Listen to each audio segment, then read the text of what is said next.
इस केस में जब जब कानूनी तरीके से इमरान खान को अदालतों में पेश करने की कोशिश की गई तो उन्होंने कानून और अदालती अहकामात पर अमल नहीं किया, बल्कि सख्त तरीन मज़ाहमत करते रहे। यहां तक कि तोशाखाना केस की समाअत करने वाले जज के खिलाफ उनकी तस्वीर लगाकर सोशल मीडिया कैंपेन चलाई गई, जबकि इमरान खान की एक पेशी के लिए उन्हीं के मुतालबे पर अदालत का मकाम तक तब्दील कर दिया गया और एडिशनल सेशन जज को अपने सख्त मौक़िफ़ के बरखिलाफ अपनी अदालत छोड़कर दूसरी अदालत में जाकर समाअत करना पड़ी। और फिर इमरान खान की इस एक पेशी ने पूरा नक्शा ही बदल दिया।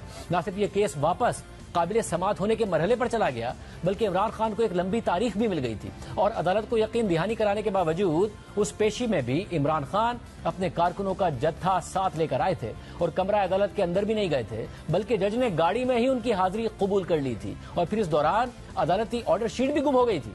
तोशाखाना केस की इब्तिदाई समाअत के बाद 15 दिसंबर 2022 को ट्रायल कोर्ट ने इलेक्शन कमीशन के रेफरेंस को काबिल समाअत करार दिया था और बाकायदा केस चलाने का फैसला किया था। लेकिन इमरान खान के दमपेशी की वजह से केस आगे बढ़ ही नहीं पा रहा था।